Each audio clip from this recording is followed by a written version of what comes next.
कृष्णाय हरि ओम लहरी लहरी कृष्णाय हरि हरि लहरी लहरी ये देवन हरि ओम लहरी அறிவதே ஞானம். verses. இன்னைக்கு கொடிகளை குறித்த சில வசனங்கள் குறித்து பார்ப்போம். ఈ రోజున పతాకం గురించి కొన్ని వాక్యాలు చూద్దాం. Numbers 10 chapter 14th verse. ఎన్నాగం 10వ అధికారం 14వ వచనం. సంఖ్యాకాండం 10వ అధ్యాయం 16వ వాక్యం. In the first place went the standard of the camp of the children of Judah according to their armies, and over his host was Nashon, the son of Amminadab. flag இல்லையா? யூதா சந்ததியாருடைய வாளத்தின் கொடி அவருடைய சேனைகளோட முதல் புறப்பட்டது. அவருடைய சேனைக்கு அம்மினதாபின் குமாரன் நாகசோன் தலைவனாக இருந்தார். Numbers 10 chapter 18th verse. సంఖ్యాకాండం 10వ అధ్యాయం ఎన్నాగం 18వ వాక్యం. 10-18. And the standard of the camp of Reuben set forward according to their armies, and over his host was Eliasur, the son of Shedeur. அதுக்கு பின்பு ரோபன் சந்ததியாருடைய ஆலயத்தின் கொடி அவர் சேனைகளோட புறப்பட்டது. அந்த சேனைக்கு ஏதேயூரின் குமாரனான எலியூஸ் தலைவனாக இருந்தார். రూబేనీల పాళెము ధ్వజం వారి శరం చెప్పున సాగెను. ఆ సైన్యములకు షేదయారు కుమారుని ఎలీయసు అధిపతి. Numbers 10:22. என்னாகமம் 10:22. సంఖ్యాకాండం 10:22. அதற்கு பின்பு எப்ராயிம் சந்தையாருடைய பாளையத்தின் கொடி அவருடைய சேனையுடைய புறப்பட்டது. அவருடைய சேனைக்கு அம்மியூதின் குமாரன் எலிசாமா தலைவனாக இருந்தார். Numbers 10 chapter 25th verse. 10:25. 10వ అధ్యాయం 25. அதற்கு பின்பு பின்பு தான் சந்ததியாருடைய பாளையத்தின் கொடி சகல பாளையங்களுக்கும் பின்னாக அவர்கள் சேனைகளோடு புறப்பட்டது. அவனுடைய சேனைக்கு அம்மிஷாதாவின் குமாரன் அகியேசர் தலைவனாக இருந்தார். So you find that the 12 tribes had each of them a flag. இங்க என்ன பார்க்கணும்னா அந்த 12 கோத்திரத்தாரும் ஒவ்வொரு கோத்திரத்துக்கும் ஒவ்வொரு கொடி இருந்தது. నేను చూస్తున్నానంటే 12 గోత్రాలకు ఒక్కొక్క గోత్రానికి ఒక్కొక్క పతాకం ఉంది, ధ్వజం ఉంది.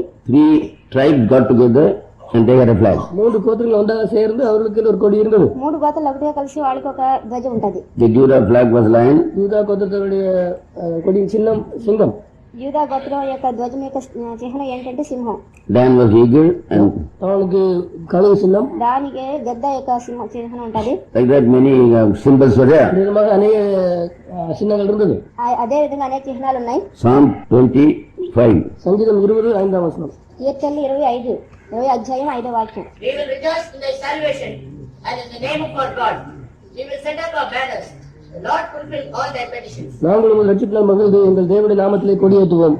உமது வேண்டுதல்கள் எல்லாம் கர்த்தர் நிறைவேற்றுவாராக. మా దేవుని నామం బట్టి మా ధ్వజం ఎత్తుచున్నాము. నీ ప్రార్థనని యెహోవా సఫలపరచును గాక. Till the flag is hoisted, our request will not be granted, கொடி ஏற்றப்படும் வரைக்கும் நம்முடைய வேண்டுதல்கள் கேட்கப்படாது. ధ్వజం ఎత్తు వరకు మన యొక్క కోరికలను తీర్చబడవు. நாங்கள் உமது ரட்சிப்பினால் மகிழ்ந்து எங்களுடைய தேவனுடைய நாமத்திலே கொடியேற்றுவோம். నీ రక్షణ బట్టి జయచం உமது చేయించున్నాము. வேண்டுதல்கள் எல்லாம் கர்த்தர் நிறைவேற்றுவாராக. then all our requests are God will fulfill. உங்கள் தேவன் நம்முடைய வேண்டுதல்கள் எல்லாம் நிறைவேற்றுகிறார். మన కోరికలన్నీ దేవుడు నెరవేర్స్తాడు. అప్పుడు Psalm 60:4. సంగీతం 60:4. కీర్తనలు 60 అధ్యాయం 4వ వాక్యం. Thou hast given a banner to them that fear thee, that it may be displayed because of the truth. சத்தியத்தை நிமித்தம் ஏற்றும்படியாக உமக்கு பயந்து நடக்கிறவர்களுக்கு ஒரு கொடியை கொடுத்து సత్యం నిమిత్తం ఎత్తి పట్టుటకే నీ యందు భయభక్తులు గల వారికి నీ యొక్క ధ్వజం ఇచ్చినావు. King David is a prophet, தாவீது ராஜா ஒரு தீர்க்கதரிசியாக இருக்கிறார். దావీదు రాజు ప్రవక్తగా ఉంటున్నాడు. so he knows what is happening in this world by his prophetic gift. அவருடைய தீர்க்கதரிசனத்தினால இந்த உலகத்தில் என்ன நடக்கிறது என்பதை அறிந்திருந்தார். ప్రవక్త వరం ద్వారా ఈ లోకంలో ఏం జరిగిపోతుందో తెలుసుకున్నాడు. Song of Solomon, ఉన్నత పాటు 2nd chapter పరమగీతాలు 4th verse. 2వ అధికారం 4వ వచనం. 2వ అధ్యాయం 4వ వాక్యం ఎవరో తీసుకోవాలండి. He brought me to the banqueting house, and his banner over me was love.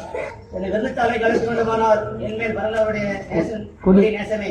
நேசம் கொடி இல்ல, கொடி கொடி நேசம். நேச கொடி நீடாங்க, கொடி நேசம். then and 10th verse. 8వ వచనం. 10వ వాక్యం 2వ అధ్యాయం. என் நேசனுடனே பேசி என் பிரியமே என் ரூபத்தை எழுதுவா. 4 and 10 அதிகாரமா இல்ல, 6th chapter 4th verse and 10th 6వ verse. அதிகாரம் 4వ வசனம் 10వ వచనం. 6వ అధ్యాయం 4వ వాక్యం 10వ వాక్యం. சந்திரனை போல அழகும் சூரியனை போல் பிரகாசமும் கொடிகள் பறக்கும் கொடியை போல கொடியும் உள்ளவராய் அருணோதயம் போல் உதிக்கிற இவள் யார்? English verse.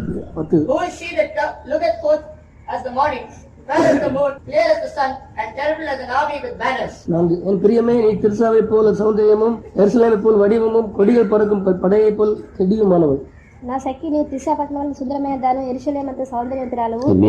நேசரை பற்றி சொல்லியிருக்க, யாரை பற்றி சொல்லியிருக்கு? వీడి గురించి చెప్పబడింది, ఆవిడ గురించి చెప్పబడింది. This is about the bride. ఇది పెళ్లి కుమార్తె గురించి. மணியாட்டியும் அப்படிதான் இருக்கா? அப்படிதான் இருக்கா? పెళ్లి కుమార్తె ఎలానే ఉంది. Now see, Isaiah 5th chapter 26th verse. ஏசாயா 5వ அதிகாரம் 26వ వచనం. యెషయా 5వ అధ్యాయం 26వ వాక్యం. அவர் தூரத்தில் உள்ள ஜாதியாருக்கு ஒரு கொடியை ஏற்றி அவர்களை பூமியின் கடையாந்திரங்களிலிருந்து பயில் கட்டி அழைப்பார். அப்பொழுது அவர்கள் தீவிரமும் வேகமாய் வருவார்கள். ఆయన దూరం ఉన్న జనములు పిలిచి ధ్వజం ఎత్తును, భూమి అంతా నుండి వాళ్ళు రక్షించి కీలగొట్టును. You know, the world is waiting, a set of people are waiting for a flag. ஒரு கூட்டம் ஜனங்கள் கொடிக்காக காத்துக் கொண்டிருக்கிறார்கள். ఒక గుంపు ప్రజలు ధ్వజం కోసం కాచుకున్నారు. And when that flag is hoisted, they'll start coming, oh, that's the place where our leader has come. அந்த கொடி ஏற்றப்பட்ட நம்முடைய தலைவன் சொல்வார்கள். ఆ ధ్వజ ఎత్తి And he shall lift up an ensign to the nations from far, and will hiss unto them from the end of the earth. And behold, they shall come with speed swiftly. அப்போ the கொடியேற்றினால், if you are raising the flag, what is happening? We can expect the people to come from far, because this is a sign. Hissin arthana, seal. That means it's a sign that God has got angry. தேவன் கோபம் அடைந்தார் என்பதற்கு ஒரு அடையாளம். ఈ విధంగా దేవుడు కోపం చెందడానికి ఒక கொடியேற்றுவது என்னதுக்கு அடையாளம்? ధ్వజ ఎత్తడానికి ఏంటి సూచన? கோபம் ஆரம்பிச்சுன்னு அர்த்தம். కోపం ప్రారంభమైందని అర్థం. So he will hiss. That means அவர் சீர்வார், அது பயில் கட்டியும் இங்கிலீஷ்ல என்ன போட்டிருக்கு? பயில் கட்டுவார். And lift up an ensign to the nation from afar, and will hiss unto them from the end of the earth. பூமி கடையாண்டதுல அங்கிருந்து நினைக்கிறாரு, அங்கிருந்து சீர்றாரு. భూమి అంతా உடனே என்ன வருவாங்க? யார் கமிங்? And they will தீவிரமும் வேகமாய் வருவார்கள். they'll come very fast. So the ministry will have to go very fast from now on. அவன் இப்பொழுது இந்த ஊழியமானது சீக்கிரமாக போக வேண்டும். ఈ సేవను శ్రేయంగా వెళ్ళాల్సినది. ఇప్పుడు That means it has been taken to the hands of God. அப்படின்னா தேவனுடைய கருத்தில் எடுத்துக்கொள்ளப்பட்டது அர்த்தம். దేవుని చేతులు చేతి 11th chapter 12th verse. 11ஆம் அதிகாரம் 12ஆம் வசனம். 11వ And he shall అధ్యాయం set up 12వ an వాక్యం. ensign for the nations, and shall assemble the outcasts of Israel, and gather together the dispersed of Judah from the four corners of the earth. ஜாதிகளுக்கு ஒரு கொடியை ஏற்றி இஸ்ரவேலில் துரத்துண்டவர்களை சேர்த்து யூதாவில் சிதறடிக்கப்பட்டவர்களை பூமியின் 4 திசைகளிலிருந்து கூட்டுவார். జనములను పిలిస్తే ఆయన ఒక ధ్వజం నిలబెట్టును, భ్రష్టులైపోయిన ఇశ్రాయేలును పోగు చేయును. So this flag is another sign that the gathering is taking place. கூட்டு சேர்க்கைகள் நடக்க போகிறது என்பதற்கு இந்த கொடியேற்றுவது ஒரு இன்னொரு அடையாளம். అందరినీ సమకూర్చడానికి ధ్వజం అనేది ఒక చిహ్నమై ఉంటది. 13th chapter 2nd verse. 13ஆம் அதிகாரம் 2ஆம் வசனம். 13వ అధ్యాయం 2వ వాక్యం. Lift up a banner upon the high mountain, exalt the voice unto them, shake the hand, that they may go into the gates of the nobles. உயர்ந்த பர்வதத்தின் மேல் கொடியேற்றுங்கள், உரத்த சத்தமிட்டு ஜனங்களை வரவழையுங்கள், அவர்கள் பிரபுக்களின் வாசல்களுக்கு பிரவேசிப்பதற்கு சைகை காட்டுங்கள். జనుల ప్రధాన ద్వారములకు ప్రవేశిస్తే చెట్లు లేని కొండ మీద ధ్వజం నిలబెట్టుడి, ఎలుగెత్తి వారిని పిలిడి సంజ్ఞ చేయుడి. Then Isaiah 18th chapter 3rd verse. ஏசாயா 18:3. యెషయా 18:3. All inhabitants of the world and dwellers on the earth, see, when he lifted up an ensign on the mountains, and when he bloweth a trumpet, hear ye. பூச்சக்கரில் வாசமாயிருப்பவர்களும் தேசத்து குடிகளுமாகிய நீங்கள் எல்லாரும் மலைகள் மேல் கொடியேற்றப்படும் போது பாருங்கள், எக்காலம் ஊதப்படும் போது கேளுங்கள்.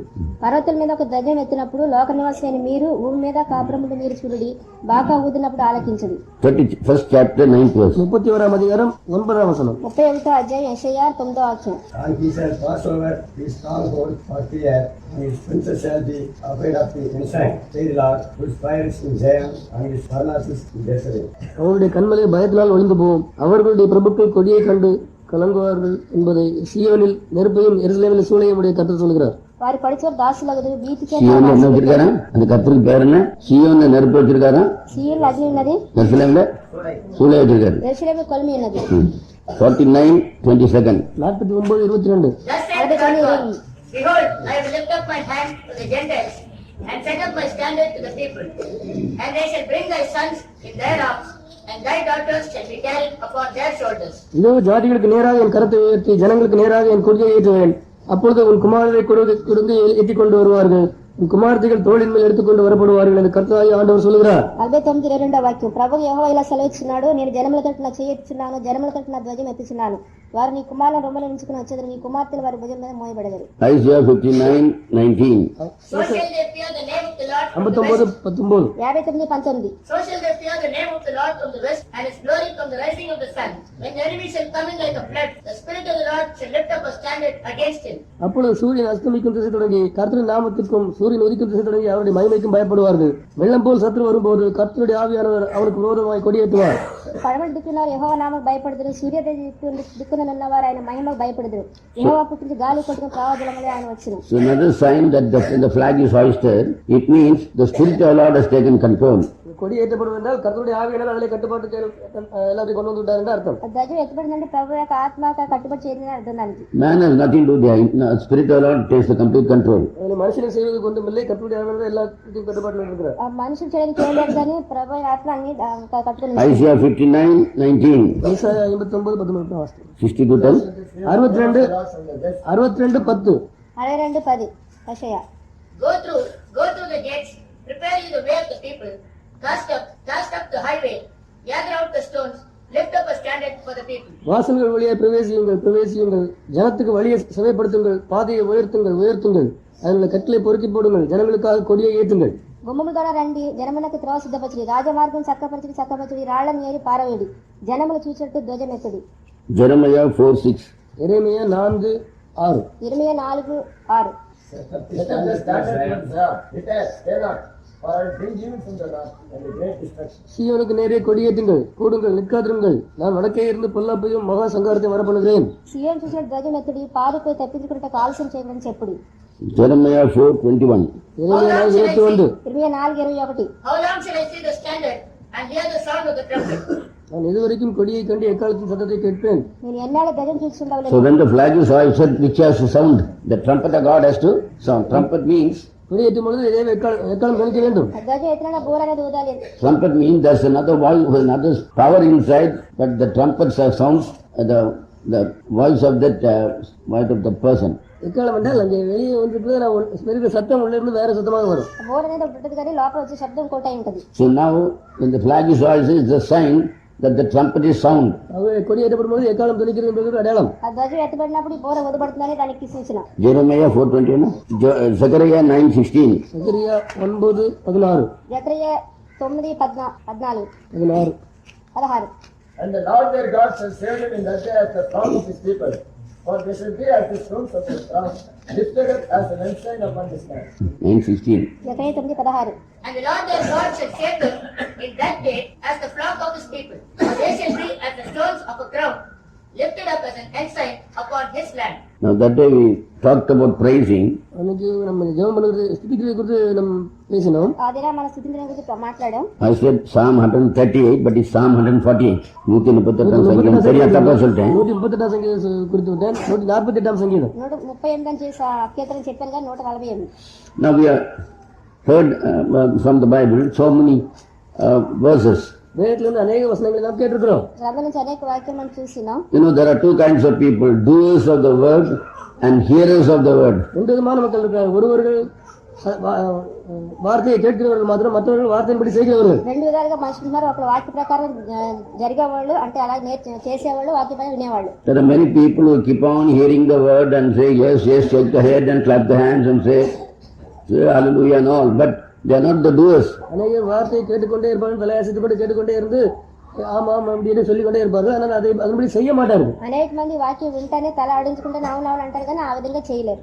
Only the doers will be going in glory, not the hearers. அந்த அதன்படி செய்கிறவர்கள் தான் மகிமையில போவார்களே, வெறும் கேட்டுக்கொண்டு சும்மா இருப்பவர்கள் அல்ல. దాని ప్రకారం చేసేవాళ్ళే మహిమలో వెళ్తారు తప్ప వినేవాళ్ళు మాత్రం కాదు. So I wanted to tell you today, உங்களுக்கு என்ன சொல்ல விரும்புகிறேன் என்றால், ఈ దినాన్ని నేను ఏం చెప్పాలనుకుంటున్నానంటే, all these messages are coming to prepare you for glory very soon. இந்த செய்திகள் எல்லாம் உங்களை மகிமை சீக்கிரம் நடக்க போகிற மகிமைக்காக உங்களை ஆயத்தப்படுத்துவதற்காக வருகிறது. ఈ సందేశాలన్నీ తొందరగా జరగబోయే మహిమ కోసం మనం సిద్ధపరుస్తాం. It doesn't mean whether you are a high caste or a low caste, whether you are a white man or a black man, or whether you are tall or a short person, or whether you are beautiful or ugly. It doesn't mean anything like that. நீங்கள் அழகுள்ளவர்களோ அழகில்லாதவர்களோ, அல்லது கருப்பா இருக்கிறீர்களோ வெள்ளையா இருக்கிறீர்களோ, அல்லது உயரமா இருக்கிறீர்களோ குட்டையாக இருக்கிறீர்களோ, விளையாட்டில் உயர்ந்த ஜாதியோ தாழ்ந்த ஜாதியோ என்பதெல்லாம் இதில் எந்த விதமான, whether you are one state or Tamil or Telugu or Hindi. தமிழோ தெலுங்கோ இந்தியா, இந்த விதமான காரியங்கள் எல்லாம் அங்கே அதற்கு ஒத்து வராது. మీరు తక్కువ జాతులు ఎక్కువ జాతులు నల్లగా ఉన్నారు తెల్లగా ఉన్నారని చెప్పేసి అందంగా ఉన్నారని చెప్పేసి లేరని చెప్పేసి ఆ విధంగా కాదు కార్యాల మహిమలు వెళ్ళడానికి. Suppose God has put the standard for the rich people, the poor people cannot go. தேவன் அதிகமாக பணம் உள்ளவர்கள் தான் அதில் போக முடியும் என்று சொல்லியிருப்பார் என்றால் ஏழைகள் அதில் போக முடியாது. దేవుడు ఎక్కువ డబ్బున్న వాళ్ళే దాంట్లో వెళ్ళగారంటే పేదవాళ్ళు వెళ్ళలేరు. So that all will be able to do it. எல்லாரும் அதை அதுக்கு தகுதியாக இருக்கும்படியாக అందరూ దాని అర్హత కలిగినట్లుగా God put the standard as faith. தேவன் விசுவாசத்தை அங்கே தரமாக வைத்து விட்டார். దేవుడు విశ్వాసానికి స్థానంగా పెట్టి ఉన్నారు. That is the greatness of God. அதுதான் தேவனுடைய மகத்துவம். అదే దేవుని యొక్క గొప్పతనం. You can't buy faith. விசுவாசத்தை நீங்கள் விலைக்கு வாங்கி விட முடியாது. విశ్వాసాన్ని మీరు డబ్బు పెట్టి కొనుక్కోలేరు. You can't buy truth. சத்தியத்தையும் விலைக்கு வாங்கி விட முடியாது. సత్యాన్ని కూడా మీరు కొనలేరు. But ஆனால் కానీ if we have truth, நம்மிடத்தில் சத்தியம் இருக்கும் என்றால், మన దగ్గర సత్యం ఉన్నట్లయితే, if we have faith, நமக்கு விசுவாசம் இருக்கும் என்றால், మనకు విశ్వాసం ఉన్నట్లయితే we will possess everything. நாம் எல்லாவற்றையும் உரிமை கொண்டாடுவோம், சுதந்திரிப்போம். మన ఇంట్లో స్వతంత్రించుకుంటాం. Formerly I thought glory means முன்பு மகிமை என்றால் ముందు మహిమ అంటే that God has thrown us and that will be glorified. தேவன் அதை நம்ம மேல் வீசுவார் என்று நாம் உடனே மகிமைப்பட்டு விடுவோம் என்று நினைத்தேன். దేవుడు మన మీద విసురుతాడు, అది పట్టుకుంటా అని చెప్పేసి But అనుకున్నాను. when God revealed to me it is only through everybody's individual faith, it shook me. ஒவ்வொருத்தருடைய தனிப்பட்ட விசுவாசத்தினால தான் இது நடக்கும் என்று தேவனுக்கு வெளிப்படுத்தின பொழுது அது என்னையே அசைத்தது. ఒకరి యొక్క వ్యక్తిగత విషయం కానీ ఆ యొక్క అది దొరుకుతుంది చెప్పడం నేను కైలం పడ్డాను. I can't help my wife or children. I have to have my own faith. My wife will have to have her own faith. என்னுடைய மனைவிக்கோ பிள்ளைகளுக்கோ நான் உதவி செய்ய முடியாது. எனக்கு தனிப்பட்ட வீட்டில் விசுவாசம் இருக்கணும். என் மனைவிக்கும் பிள்ளைகளுக்கும் அதே விதமாக தான். నా భార్యకి పిల్లలకి సాయం చేయలేను, నాకు వేరే వ్యక్తిగతంగా విశ్వాసం లేదు, వాళ్ళకి వేరేగా ఉండాల్సినది. That is why then I started telling my wife also the message from mouth to mouth. அதாவது என் மனைவிக்கு கூட செய்தியை நான் வாய் வழியாக நேரடியாக சொல்ல ஆரம்பித்தேன். అంచేతనే నా భార్యకి నేను ఆ యొక్క సందేశం చెప్పడం ప్రారంభించాను. The question is we all must be go in glory. நம்ம எல்லாரும் மகிமையில போக வேண்டும். அதான் அங்கே இருக்கிற பிரச்சனை. మనందరం కూడా ఈ మహిమలో ఎలా సదే అక్కడ సమస్య. Not one ordained for that eternal life. அந்த நித்தியத்துக்காக நியமிக்கப்பட்ட ஒருவராவது ఆ నిత్యం గురించి నియమించబడిన ఒక్కడైనా సరే They can fail. அவர்களாக தோல்வியடைய முடியாது. వాళ్ళు అపజయం పొందలేరు. But ஆனால் కానీ it is not just coming to the ashram and getting healed. ஆசிரமத்தில் வந்து சுகமாய் விட்டு போவது அல்ல. ఆశ్రమం కొంచెం స్వస్థ పొందడం కాదు. God said by his stripes we were healed. தேவன் சொன்னார் அவருடைய தழும்புகளாலே குணமானோம். ఆయన యొక్క గాయం చేత మనం స్వస్థ పడ్డా అని చెప్పి చెప్పారు. Healing from disease is different from overcoming death. சுகவீனத்திலிருந்து சுகமாவது வந்து மரணத்தை ஜெயம் கொள்வதற்கும் அதுக்கும் வித்தியாசம் உண்டு.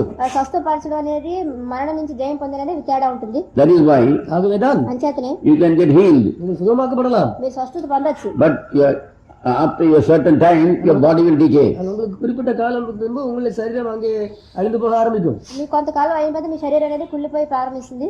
I was a strong man. நான் ஒரு பலசாலியாக இருந்தேன். నేను బలశాలిగా ఉన్నాను. Suddenly I could see weakness setting in. திடீரென்று பலவீனம் எனக்குள்ளே வருவதை காண முடிந்தது. ఉన్నట్టుండి బలహీనత నాలో రావడం చూశాను. At that rate அந்த நேரத்தில் ఆ సమయాన్ని I will have to become very weak someday and started walking slowly like that. என்னைக்காவது ஒரு நாள் அதிகமாக பலவீனம் அடைய வேண்டும் அந்த அந்த நிதிக்கு ஏற்ப மெதுவாக நடக்க ஆரம்பித்தேன். ఆ బలహీనత వచ్చిందని తెలుసుకునే వెంటనే మెల్లగా నడవడం ప్రారంభించాను. Because I see all the big preachers are walking slowly. எல்லா பெரிய பெரிய பிரசங்கமார்களும் மெதுவாக நடந்து போகிறார்கள். పెద్ద ప్రసంగికులు అందరూ మెల్లగా నడుచుకుంటూ వెళ్తారు. Should we also do that? நாம அப்படி செய்ய வேண்டுமா? మనం కూడా అలా చేయాలా? The nature's character is we must become weak. இயற்கையினுடைய நீதிப்படி நாம் அப்படி பலவீனம் ஆக வேண்டும். ఆ సృష్టి ప్రకారంగా మనం బలహీనం అవ్వాలి. But faith is not like that. விசுவாசம் அந்த விதமாக அல்ல. విశ్వాసం ఆ విధంగా ఉండదు. If we have faith, உங்களுக்கு விசுவாசம் இருக்கும் என்றால் మన విశ్వాసం ఉన్నట్లయితే we can sit together in heaven, in heavenly places with Christ. உன்னதமான ஸ்தலங்களிலே கிறிஸ்துவோடு நாம் வீற்றிருக்க முடியும். ఉన్నత స్థలంలో క్రీస్తు కూడా మనం కూర్చుండగలం. So the bride is, அவங்க மணியாட்டியங்கள் అంటే పెళ్లి what's కుమారుడు the use of having the spirit of Christ if you don't sit with him in heavenly places? கிறிஸ்துவோட ஆவியை வைத்து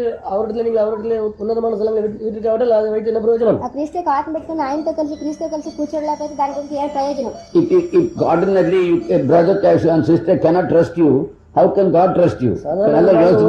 சகோதரியா உங்களை நம்ப முடியாவிட்டால் அப்பொழுது எப்படி கடவுள் உங்களை நம்ப முடியும்? సాధారణమైనటువంటి సహోదరులు నమ్మలేకపోయినట్లయితే దేవుడు ఏడు నేను నమ్మ పెట్టుకుంటాడు. Don't think that is cleverness to tell a lie. பொய் சொல்வது அது உங்களுக்கு ஒரு பெரிய சாமர்த்தியம் என்று நினைக்க வேண்டாம். అబద్ధం చెప్పడం చాలా తెలివితేటలు అని చెప్పేసి మీరు అనుకోవద్దు. It means you are disqualified for glorification. மகிமைப்படுவது நீங்கள் தகுதியற்றவராக இருக்கிறீர்கள் அர்த்தம். మహిమ పరచబడడానికి మీరు తగినటువంటి కార్యం Not one liar will get. Bible clearly says no liars will go into the kingdom. தெளிவாக சொல்கிறது பொய்யர் அங்கே Revelation. பிரவேசிப்பதில்லை. గ్రంథం ఏం చెప్తుందంటే అబద్ధికులు దేవుని రాజ్యంలో ప్రవేశించరని చెప్పి చెప్తుంది. Revelation 21:27. 21-27 ప్రకటన 20 வெளிப்படுத்தின விசேஷம். And there shall in no wise enter into In no wise, எந்த விதத்திலையும், எந்த ரெக்கமெண்டேஷன்லையும், எந்த சப்போர்ட்லையும், எந்த இன்ஃபுளுன்ஸ்லையும், அதான் in no wise எந்த means விதத்திலும் இவர்களெல்லாம் மினிஸ்டர்ஸை பிடிச்சாவது, பரலோகத்துல உள்ள பரலோகத்துல கிரைஸ்ட பிடிச்சு கூட உள்ள போயிட முடியாதான். in no wise அர்த்தம் என்ன? கிறிஸ்டியன்ஸை பிடிச்சு கூட உள்ள போக முடியாதான். క్రీస్తు పట్టుకొని కూడా in లోపలికి no wise enter who? into it anything that defileth, neither whatsoever worketh abomination or maketh a lie. இமைக்கத்த லை. கேட்டுள்ளதும் அருவருப்பையும் பொய்யையும் நடப்பிக்கிறதுமாகிய ஒன்றும் அதில் பிரவேசிப்பதில்லை. విగ్రహాలకు అబద్ధికులు అందరూ అగ్ని గనుకులు మండలో పాలు పొందుదురు. ஒரு ஒண்ணு எப்படி கொண்டு பொத்துன்னு போட்டுருவாங்க. அப்புறம் எப்படி ஒண்ணு அங்கே தூக்கி கொண்டு பொத்துன்னு போடுவாரு? నేను ఎత్తుకుని ఏ విధంగా అక్కడ వేస్తాను నిన్ను? 22:15. దేవుడు 2:15 For without our dogs, வெளியே யாரு? நாய்கள். நாட்டுக்கு புறமே இருக்கு சொல்லுங்க. சொல்லுங்க, உங்க வாயில சொல்லட்டும். நாய்கள். நாய்கள் కుక్కలు நாய்கள் என்னது? கக்குனது திங்கும். நாய்கள் கக்கினது தின்பது. వాన్ చేసుకుని మళ్ళీ తింటుంది కుక్క. சின்ன பிள்ளை கொல்லைக்கு போட்டா நக்கும். எல்லாம் அசிங்கம் பிடிச்சது பிராணியில அது ஒண்ணு. அசிங்கப்படிச்ச பிராணில நாய் உண்டு. అశ్వయుట దాంట్లో కుక్క ఒకటి It will vomit and then it will eat. அது வாந்தி பண்ணி அதே தின்னும். వాన్ చేసుకుని మళ్ళీ తింటది. So like that, அந்த we விதமாக eat only vomit. That means அது வாந்தி தான் தின்னும். ఆ వాంతి తింటది.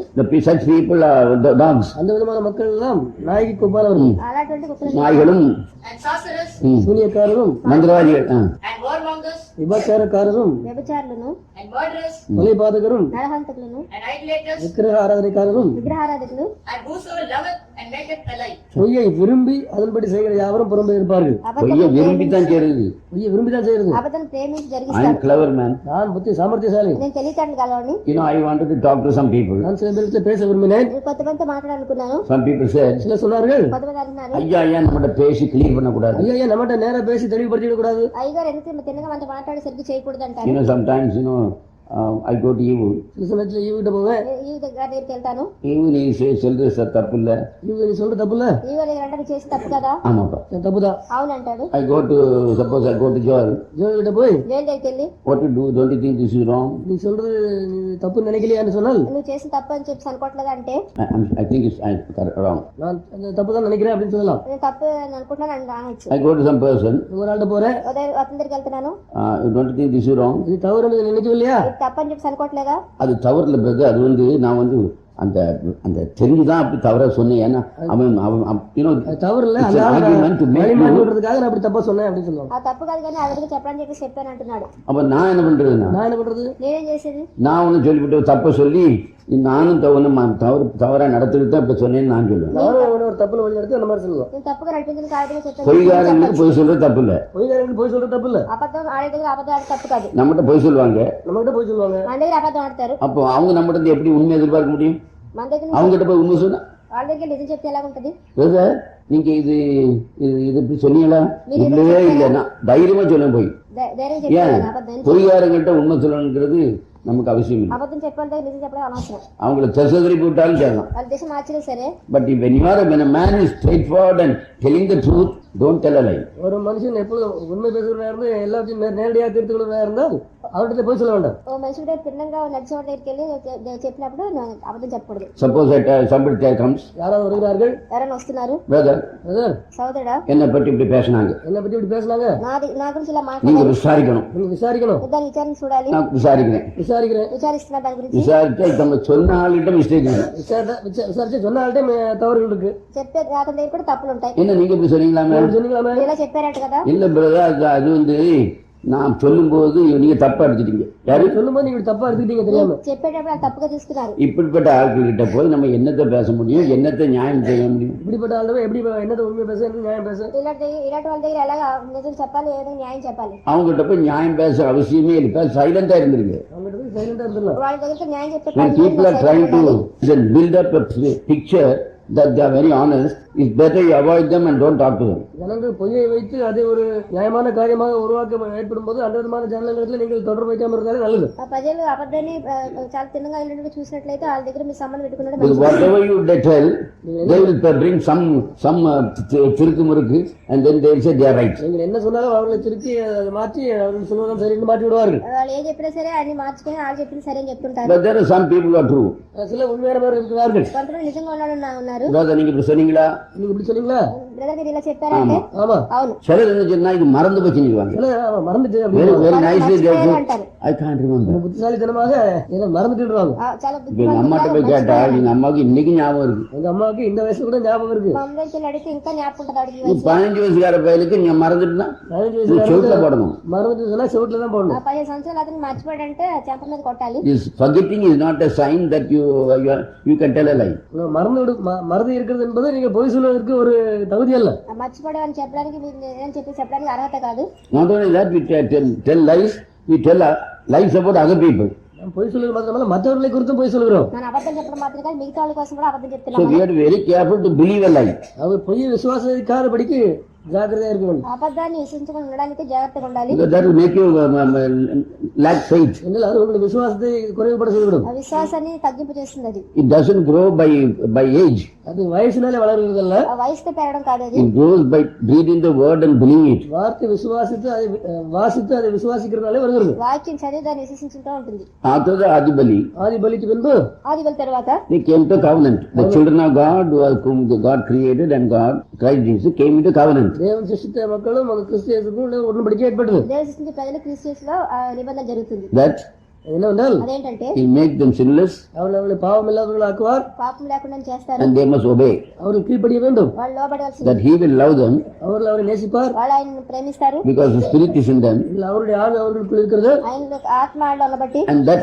they will obey implicitly whatever He says. அவர் என்ன சொல்லுகிறாரோ அதையெல்லாம் முற்றிலுமாக அப்படி நம்புவார்கள். ఏం చెప్తే అదే అలా నమ్ముతా ఉంటారు. And man broke the covenant. மனுஷன் அந்த உடன்படிக்கையை மீறி விட்டான். ఆ మనుషుడు ఆ నిబంధన In ages, always he was breaking it. ஒவ்வொரு யுகத்திலும் அவனை மீறி கொண்டே வந்திருந்தான். ఒక్కొక్క యుగంలో కూడా మీరుకుంటూ వస్తున్నాడు. And it was a gradual fall. அது மெதுவாக கீழே விழுந்த ஒரு வீழ்ச்சி. మెల్లగా కింద పడిపోయే అపజయం. In angelic age, தூதருடைய யுகத்திலே దూతల యొక్క యుగాల్లో there were a group of people who stood strong for the message of Adibali. ஆதிபலியின் செய்திக்காக உறுதியாக நின்ற ஒரு கூட்ட மக்கள் இருந்தார்கள். ఆదిబలి సందేశం కలిసి బలంగా నిలబడిన ఒక కుటుంబం ఉన్నది. And if they were arrested and put into prison அவர்கள் சிறையாக்கப்பட்டு அங்கு கைதிகளாக்கப்பட்டு சிறையில் before போடப்பட்டார்கள். Adam, ஆதாமுக்கு முன்பதாக ఆదా ముందుగా ఖైదీలుగా చెరసాల వేయబడ్డారు. and they were never left out as per prisoners. அவர்கள் And they were never left to freedom. அங்கு விடுதலையே ஆக்கப்படவில்லை. విడుదల చేయలేదు వాళ్ళని. On the prison, Lucifer is telling who never left his prisoners. எங்கேயாச்சும் தெரியுமா? Isaiah 14:17. ஏசாயா 14:17 యెషయా 14:17 that made the world as a wilderness World as a wilderness, curse came. and destroyed the cities thereof, that opened not the house of his prisoners. உலகத்தை வனாந்தரமாக்கி அது நகரங்களை அழித்து சிறைப்பட்டவர்களை தாங்கள் வீடுகளுக்கு போக விடாமல் இருந்தவன் என்பார்கள். లోకం అడిగా చేసి దాన్ని சிறைப்பட்டவர்களை எதுக்காக?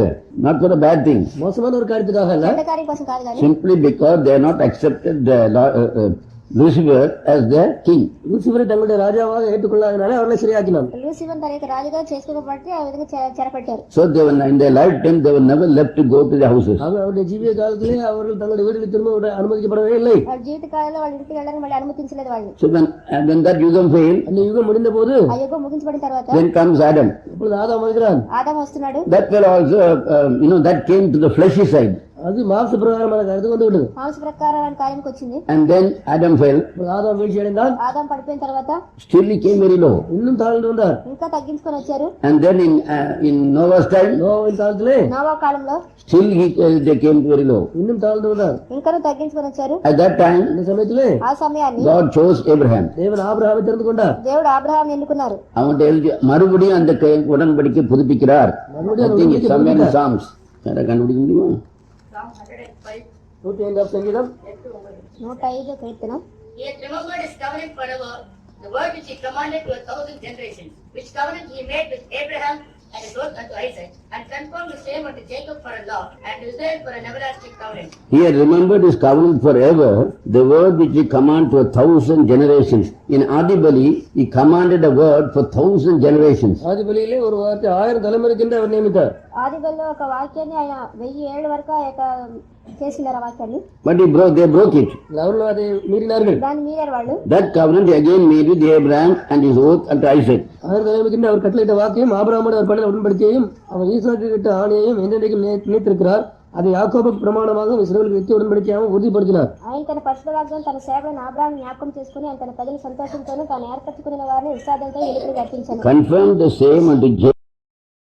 అర్థం చేసుకోవాలంటే That whenever the Israel went to fight, இஸ்ரவேல் யுத்தம் செய்ய போதெல்லாம் ఇశ్రాయేలు యుద్ధం చేయడానికి వెళ్ళినప్పుడంతా they had to know very carefully whether the opponents know the secret of Adibali. ஆதிபலியை குறித்த ரகசியத்தை எதிரிகள் அறிந்திருக்கிறார்களா இல்லையா என்பதை அவர்கள் தெளிவாக அறிந்து கொள்ள வேண்டியதாக இருந்தது. ఆదిబలి గురించి ఆ రహస్యాన్ని వాళ్ళు ఎదుర్కొన్న వాళ్ళు తెలుసుకున్నారా లేదా అని చెప్పి If తెలుసుకోవాలి. they are scattered people and they know the secret, you cannot attack them. அவர்கள் சிதறடிக்கப்பட்ட ஜனங்களா இருந்து இந்த ரகசியத்தை அறிந்தவர்களா இருந்து நீங்கள் அவர்களை அழிக்க முடியாது. చెదిరింపడిన ప్రజలైండి రహస్యం తెలుసుకున్నట్లయితే వాళ్ళని నశింప చేయలేరు. So when Samson went to Philistines, Samson பெலிஸ்தீனியர்களிடத்தில் போன பொழுது సంసోను ఫిలిష్తీయుల దగ్గరికి వెళ్ళినప్పుడు he put a riddle there. அங்கே ஒரு விடுகதையை விடுத்தான். ఒక విప్పుడు కథ వేశాడు. Why he put the riddle was எதற்காக விடுகதை போட்டான் ఆ என்றால் విప్పుడు కథ ఎందుకు వేశాడంటే whether these fellows are really Jews. அவர்கள் உண்மையான யூதர்களா, వాళ్ళు నిజమైన యూదులా అని And he put the riddle. அவர்களுக்கு அந்த விடுகதையை போட்டான். ఆ విప్పుడు కథ అని చెప్పాడు. பலவான் இடத்திலிருந்து பலவடத்தில் பட்சணமும் பச்சனமும் బలవంతుడి నుంచి பச்சைக்கிலிருந்து பச்சனமும் வந்தது. மதுரமும்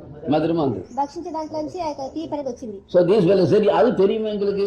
இது எங்களுக்கு தெரியுமா? He told his wife, தன்னுடைய மனைவிக்கு சொன்னான், తన యొక్క భార్య చెప్పాడు, சிங்கத்தோட பலமானது என்னது? சிங்கத்தோட பலமானது எது? సింహం தேனோட மதுரமானது என்னது? மதுரமானது என்னது? తేనె కంటే మధురంగా ఉన్నది அவன் அவ சொல்லிட்டேன், எனக்கு கண்டுபிடிச்சிட்டேன். கண்டுபிடிச்சு நான் சொல்லிட்டேன். తెలుసుకుని చెప్పి చెప్పింది. So the other fellow said, மற்றவர்கள் சொன்னார்கள், మిగతా వాళ్ళు చెప్పారు, which is stronger than lion? சிங்கத்தை விட பலம் உள்ளது, సింహం కంటే బలమైంది ఏది, Which is sweeter than honey? தேனை விட இனிமையானது. తేనె కంటే మధురంగా ఉన్నది ఏంటి. அப்போ உடனே சிம்சன் சொல்றான், சிம்சன் சொல்றான், సంసన్ ఏమంటున్నాడు, அவன் வாங்கிட்டு, these fellows do not know anything about ஆதிபலி. ஆதிபலியை குறித்து உங்களுக்கு தெரியாது, அவனுக்கு தெரிஞ்சுட்டு ఆడపిల్ల గురించి వీళ్ళకి ఏం కలిగిందో తెలుసుకున్నాడు. உடனே thought, அடிக்கண்டான், I was trying to kill thousands of people. 1000 பேரை கொல்ல கூட எனக்கு பலம் இருக்கும். 1000 మందిని కూడా చంపడానికి నాకు బలం ఉంది. Because he had to find out whether they know the secret or not. அவனுக்கு ரகசியம் தெரியுமா தெரியாதுன்னு அவர் கண்டுகொள்ள வேண்டியதா இருந்தது. ఆ రాసి తెలుసా తెలియదని చెప్పి తెలుసుకోవాల్సింది. So, ஆகவே when they said this, அவர்களுக்கு சொன்ன பொழுது వాళ్ళు he was not revealing the truth to his wife. சத்தியத்தை உண்மையை தன்னுடைய மனைவிக்கு அவன் வெளிப்படுத்தவில்லை. నిజంగా తన భార్యకి నిజం చెప్పలే. He told the secret to find out whether they know the ஆதிபலி. அவர்கள் ஆதிபலி அறிவார்களா என்பதை அறிவதற்காக அவருக்கு அர்த்தம் சொன்னான். ఆదిబలి గురించి వాళ్ళు తెలుసుకోవడానికి అలా You know చెప్పారు. what they should have said? அவர் என்ன சொல்லிக்க வேண்டும் தெரியுமா? వాళ్ళు ఏం చెప్పాల్సి ఉంటా తెలుసా, யூதான் சிங்கத்தோட பலமானது என்னது? உதாரணம் சிங்கத்தோட பலம் உள்ளது, యూదా సింహం కంటే బలమైంది ఏంటి, அவருடைய கற்பனைகளோட மதுரமானது என்னது? அவருடைய கற்பனையோட மதுரமானது என்னது? What is David saying? தாவீது என்ன சொல்கிறான்? The word is sweet to my taste, உம்முடைய வார்த்தை என்னுடைய வாய்க்கு மதுரமா இருக்கிறது, నీ వాక్యం నా నోటికి మధురంగా ఉన్నది, and you have given us the strength of a unicorn. எனக்கு ஒரு காண்டாமிருகத்தின் பலத்தை கொடுத்திருக்கிறீர்கள். ఖడ్గం కంటే బలం నేను ఇచ్చినావు. So Samson was very free to attack them. Simpson அவனை தாக்குவதற்கு அவ்வளவு சுலபமாக இருந்தது. సంసన్ వాళ్ళు ముట్టుకోవడానికి చాలా సులభంగా ఉండింది. In the same way, அதே விதமாக అదే విధంగా when they went to fight against Jericho, எரியோக்கு விரோதமாக அங்கே சண்டை போட போன பொழுது ఎరుకో విరోధంగా దెబ్బలాడడానికి they were వెళ్ళినప్పుడు going round and round 7 times. 7 தடவை சுத்தி போனார்கள். 7 సార్లు చుట్టూ తిరుగుతున్నారు. What were the people in Jericho thinking? எரியோவில் உள்ள மக்கள் என்ன நினைத்தார்கள்? ఎరుకో ప్రజలు ఏమని అనుకుని ఉంటారు, நான் முட்டா பசங்க சுத்துறான் அவர். இப்படி சுத்துறாங்களே, என்ன முட்டை கொஞ்சமாவது நான் மூளை இருக்கா அவனுக்கு? கொஞ்சமாவது புத்தி இருக்கா? కొంచెం కూడా బుద్ధి లేకుండా ఇలా ஒரு తిరుగుతున్నారు. தடவை சுத்திட்டாங்க, ஒரு தடவை சுத்திட்டாங்க, ఒకసారి తిరిగారు, ரெண்டாவது சுத்துறாங்க, ரெண்டாவது சுத்துறாங்க, రెండోసారి తిరిగారు, மூணாவது சுத்துறாங்க, மூணாவது தடவை சுத்துறாங்க, మూడోసారి తిరిగారు, நாலாவது தடவை சுத்துறாங்க. நாலாவது சுத்துறாங்க. నాలుగోసారి కూడా They తిరుగుతున్నారు. could easily come and attack them. அவங்க லகுவாக வந்து அவர்களை தாக்கி இருக்கலாம். ఆ సులభంగా వచ్చి వాళ్ళని తాకి ఉండొచ్చు. But the command is கற்பனை என்னவென்றால் ఆజ్ఞ ఏంటంటే 7 times they have to go round. 7 தடவை சுத்தி போக வேண்டும். 7 సార్లు తిరిగి రావాలి. But on the 7th time, 7ஆம் சமயத்திலே ఏడోసారి the wall fell down. அந்த சுவரானது கீழே விழுந்தது. ఆ గోడ పడిపోతుంది. Because என்னென்றால் ఎంచేతంటే then that comes on the Sabbath. அது ஓய்வு நாளிலே வருகிறது. అది విశ్రాంతి రోజున వస్తుంది. So what happened to?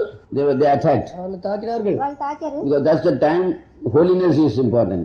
அதுதான் பரிசுத்தம் முக்கியமாக இருக்க வேண்டிய நேரம். ఆ సమయాన్ని పరిశుద్ధత ముఖ్యమైన సమయం. So God has been planning all these things from that day.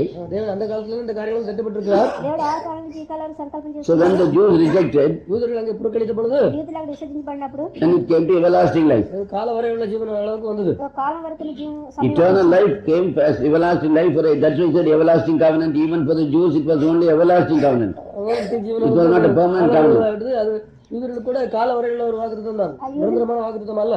యూదులకు కూడా కాల వరకైన వాగ్దానమే కానీ నిరంతరమైన వాగ్దానం కాదు. So when he came to the Gentiles, ஒரு புறஜாதிகளுக்கு வந்த பொழுது అన్ని జనుల దగ్గరికి వచ్చినప్పుడు he had to divide the Jews separate and Gentiles separate. யூதர்களை புறஜாதிகள் தனித்தனியாக பிரிக்க வேண்டியதாக இருந்தது. యూదుల్ని అన్ని జనులు వేరువేరుగా చేయాల్సి వచ్చింది. So when all the Jews came, all the apostles came, எல்லா அப்போஸ்தலரும் வந்த பொழுது అపొస్తలులందరూ వచ్చినప్పుడు then he is telling, out of he that believeth on me, out of his belly shall flow rivers of living water. அவர்களுக்கு அவர் சொன்னார், என்ன விசுவாசிகளுடைய உள்ளத்திலிருந்து ஜீவ தண்ணீர் நதிகள் புறப்படும் என்று. నన్ను విశ్వసించే వాళ్ళ నీళ్లు ప్రవహిస్తాయని చెప్తున్నారు. Then அதன் பின்பு దాని తర్వాత he spake about the spirits which they that believe on him should receive. அவரை ஏற்றுக்கொண்டவர்களுக்கு பெற வேண்டிய ஆவியை குறித்து அவர் பேசினார். ఆయన అంగీకరించిన వాళ్ళకి పొందిన ఆత్మ గురించి మాట్లాడుతున్నారు. So this life was in grades.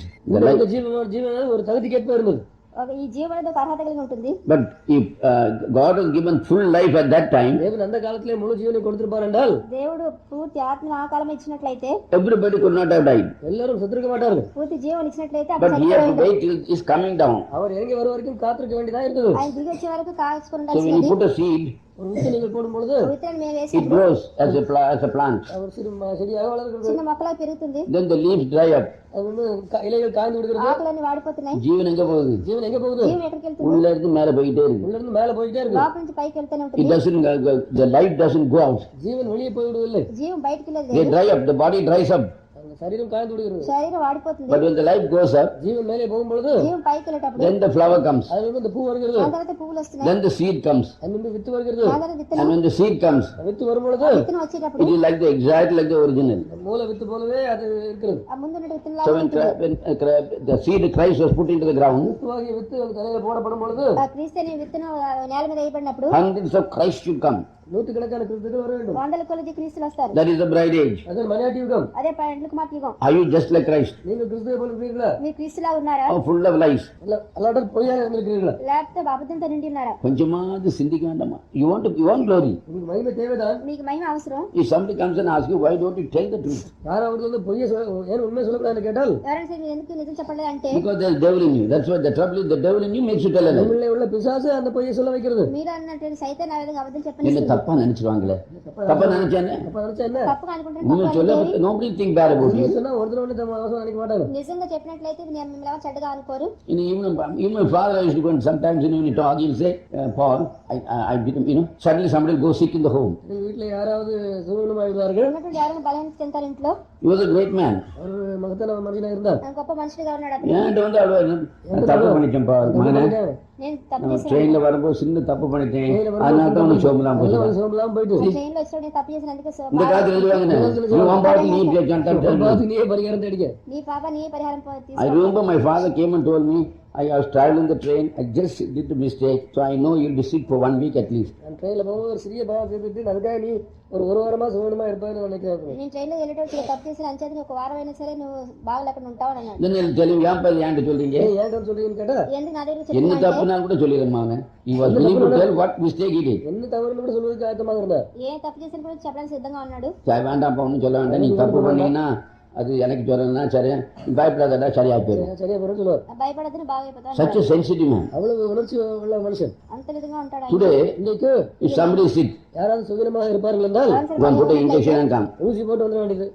Why you became sick? எதற்காக வியாதியான? ఎందుకు వ్యాధికి వచ్చింది? The Lord is very careful. தேவன் ஜாக்கிரதையா இருக்கிறார். దేవుడు జాగ్రత్త కలిగి ఉంటున్నాడు. And that man who the relations are here. அந்த இறந்து போன மனுஷனுடைய சொந்தக்காரங்க இருக்கிறார்கள். చనిపోయిన అతని బంధువులు ఇక్కడ ఉన్నారు. But see, the Lord did not allow him to listen to a message.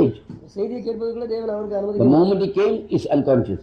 வந்த நேரத்துல இருந்து அவர் சுய அறிவு இல்லாமல் இருந்தார். ఇక్కడ నుంచి వచ్చినప్పుడు నుంచి తెలివి లేకుండా ఉన్నాడు. So I want to open the eyes and at least tell him, through the eyes, I want to talk to him. கண்களை திறந்து கண்கள் மூலமாவது அவர்கள் பேசலாம் என்று யோசித்தேன். కళ్ళు తెరిచి కళ్ళు ద్వారా నేను మాట్లాడాలని అనుకున్నా. But the eyes won't move. கண்களும் கூட அசையவில்லை. కళ్ళు కదలటలే. So such nature comes to man at times, you won't be allowed to listen to a message. ஒரு செய்தியை கேட்க கூட தருணம் இல்லாத ஒரு நிலைமை உங்களுக்கு வரலாம். ఆ సందేశం వెళ్ళని కూడా కరువు లేకుండా పోతుంది ఒకసారి. The family is a good family. அந்த குடும்பம் நல்ல குடும்பம். కుటుంబం మంచి కుటుంబమే. But see, that their desire was not fulfilled. Not that God cannot heal. தேவன் சுகமாக்க முடியாது என்பதில்லை, அவருடைய வாஞ்சை நிறைவேற்றப்படவில்லை. దేవుడు స్వస్థపరచలేడని కాదు కానీ వాళ్ళ కాశ నెరవేరలేదు. Yesterday God showed me God can heal you from any disease. நேற்று தேவனுக்கு ஒரு எந்த வியாதியிலும் சுகப்படுத்த Now this முடியும். age is now miracles will happen. இந்த யுகத்திலே அற்புதங்கள் நடக்க Not வேண்டும். this miracle of healing. జరగాలి. இது சுகமாக அற்புதங்கள் அல்ல. ఈ స్వస్థపరిచే అద్భుతాలు కాదు. You can get new bones புதிய எலும்புகள் உங்களுக்கு கிடைக்கும். కొత్త ఎముకలు because it is not necessary that you should be sick before glory. மகிமை பின்பு நீங்கள் சுகமாகவே You இருப்பது should be perfectly already and go in glory. முற்றிலுமாக சுகமாகி நீங்கள் மகிமையில போகலாம். పూర్తిగా స్వస్థపడి మీరు బైబిల్ వెళ్ళొచ్చు. Why? ஏன்? ఏం చేత? Because yesterday everything was revealed to me. நேற்று ஒரு காரியம் வெளிப்பட்டது. నిన్న ఒక కార్యం బయలుపరచబడింది. So in the night, இரவிலே రాత్రిలో he doesn't give me sleep properly. சரியான விதத்தில் எனக்கு தூக்கம் வர விடுவதில்லை அவர். సరిగ్గా నిద్ర రావట్లేదు నాకు. Suddenly when I got this revelation, இந்த வெளிப்பாடு வந்த பொழுது ఈ యొక్క ప్రత్యక్షత ఉన్నట్లు వచ్చినప్పుడు I got a new strength, new health. புதிய ஒரு ஆரோக்கியம் கிடைத்தது. కొత్త ఆరోగ్యం దొరికింది. So you may say, a doctor will say, this you got a disease, doctor சொல்ல உனக்கு you got a cancer.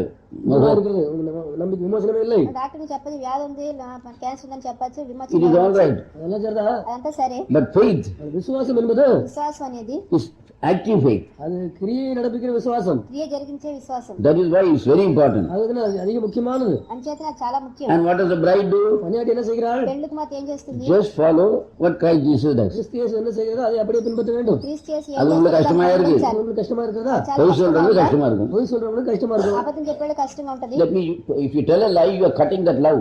நீங்க பொய் சொல்லுகிறீர்கள் அந்த அன்பை வெட்டுகிறீர்கள். మీరు అబద్ధం చెప్పినట్లయితే ప్రేమను మీరు யார்கிட்ட நீங்க என்ன சொன்னாலும் பரவாயில்ல, என்கிட்ட போய் சொல்லாது. யாருக்கு நீங்க இருக்கிறது என்கிட்ட வந்து பொய் சொல்லாதீங்க. ఎవరి దగ్గర నుంచి பொய் சொல்றவங்கலாம் வந்து மன்னிப்பு கேட்டுருங்க. பொய் சொல்றவங்க மன்னிப்பு கேட்டுருங்க. అబద్ధం ஏன்னா చెప్పిన எனக்கு உள்ளத்துல எவ்வளவு பொய் சொல்லணும் நல்லா தெரியும். நான் பொய் சொல்லணும் பிரதர், இது உண்மைதான் பிரதர், சொல்லி நீங்க கேட்டு மன்னிப்பு கேட்டுக்கிறீங்க. அப்பா இது நான் இல்ல, எனக்குள்ள நான் இல்ல. హృదయం తెలిసి ఎవరైతే అబద్ధం చెప్పారో అతనికి This is వచ్చి spiritual క్షమాపణ Lord. అడగండి. கர்த்தருடைய ஆவியானவர் ప్రభువైన ఆత్మ அவர்கிட்ட போய் சொல்லாதீங்க. அவர்கிட்ட போய் சொல்லாதீங்க. ఆయన దగ్గర He అబద్ధం knows what చెప్పొద్దు. he knows in you. He is in you. He is moving about you. He knows even a little thought you have. He knows. உங்களுக்கு சிறு சந்தேகம் கூட அவர் அறிவார். உங்களுக்கு உள்ள மத்தியில அசைவாடுగా உங்களுக்குள்ள இருக்கிறார். మీకు చిన్న ఆలోచన కూడా ఆయన తెలుసుకున్నాడు. మీ మధ్యలోనే మీ మధ్యలో సంచరిస్తున్నాడు. You can hide it from a man like me, but not from him. என்னை போல ஒரு மனுஷனிடத்துல நீங்கள் மறைத்து விடலாம், அல்ல அவர்கிட்ட நீங்க மறைக்க முடியாது. అలాంటి పశువుల దగ్గర మీరు దాచచ్చు కానీ ఆయన దగ్గర మీరు That is దాచలేదు. why I became silent now. I don't even talk to much people. I just spend my time. He said, my time is over. I have to prepare. That's all.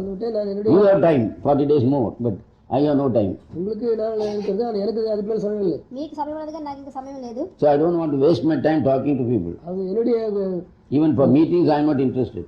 நான் பேசி நேரத்தை வீணடிக்க விரும்பவில்லை. கூட்டங்களுக்கு கூட நான் அவ்வளவு வாஞ்சியாக இல்லை. ఈ సమయాన్ని మాట్లాడే ద్వారా వ్యర్థం చేసుకునే కూటంలో కూడా నా ఆశ కలిగి లేను. So Sister Christopher had a dream.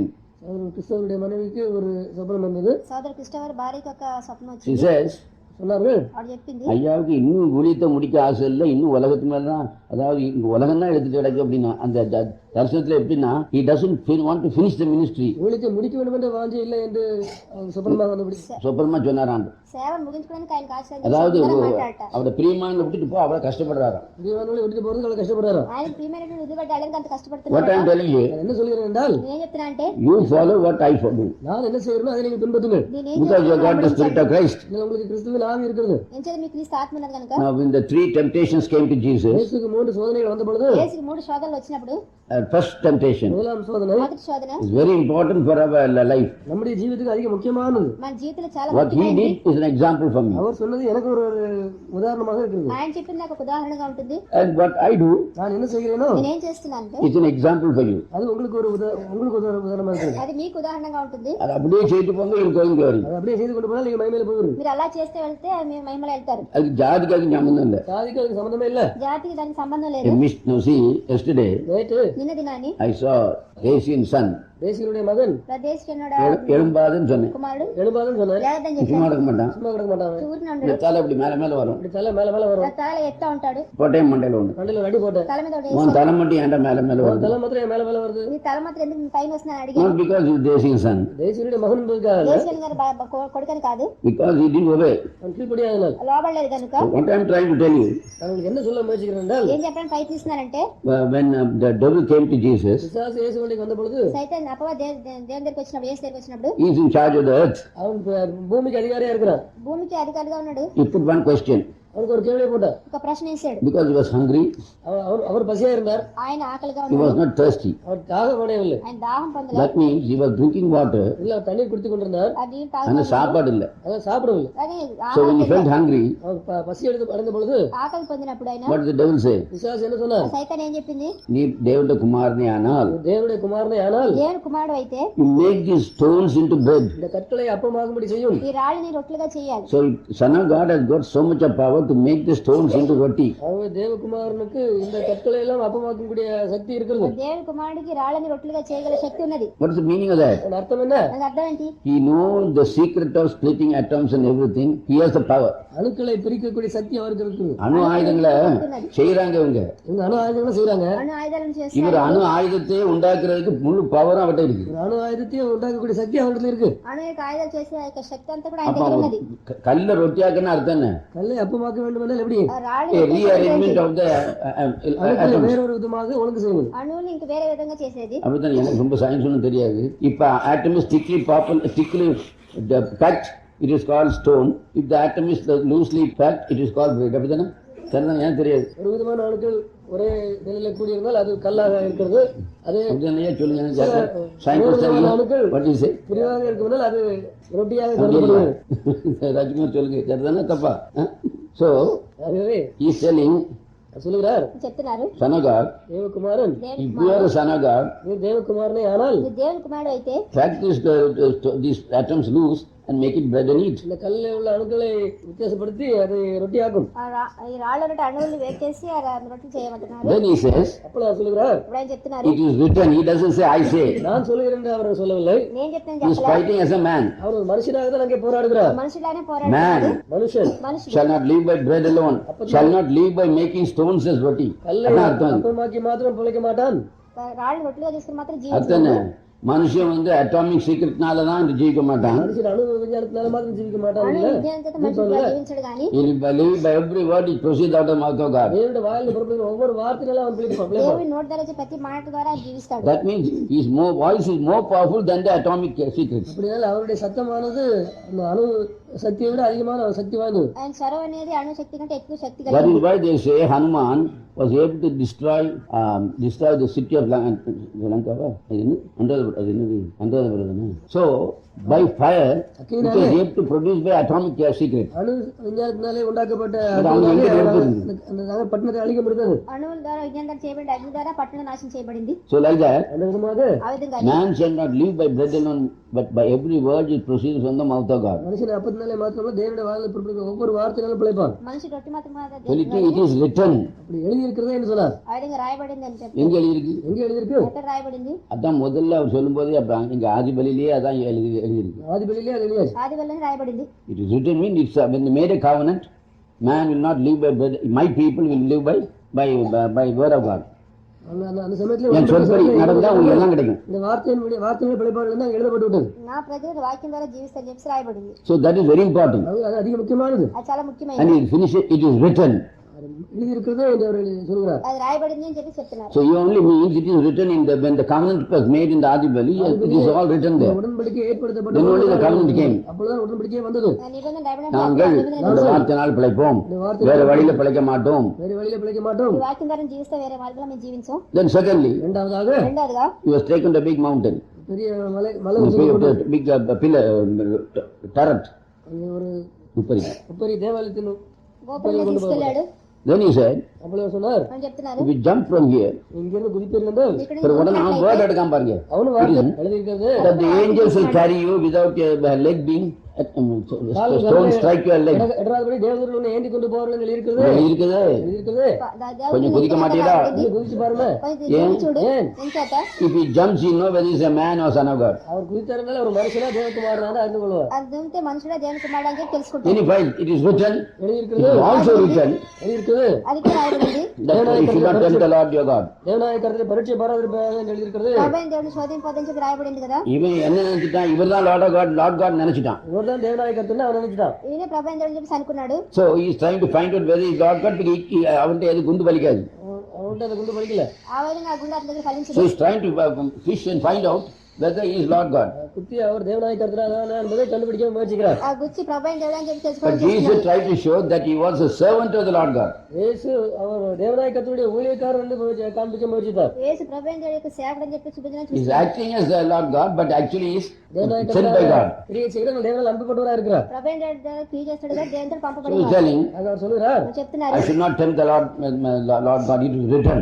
எழுதி இருக்கிறது தேவநாய கருத்தை சோதிக்க கூடாது. ప్రభువైన దేవుడి శోధింపడని రాయబడిందని చెప్తున్నారు. Still he has doubt. இன்னும் அவனுக்கு சந்தேகம் இருக்குது. ఇంకా సందేహం ఉంది. So he takes him to a mountain. ஒரு மலைக்கு கொண்டு போகிறார். ఒక కొండ దగ్గర So తీసుకెళ్తున్నారు. all the kingdom, கொண்டு போய் எல்லா ராஜ்யத்தையும் காண்பிக்கிறாங்க. రాజ్యాలన్నీ these are చూపిస్తారు. under my control. எல்லாம் எந்த கட்டுப்பாட்டுக்குள் இருக்கிறது. ఇవి నా చేతిలో ఉన్నాయి. We just bow down and worship me.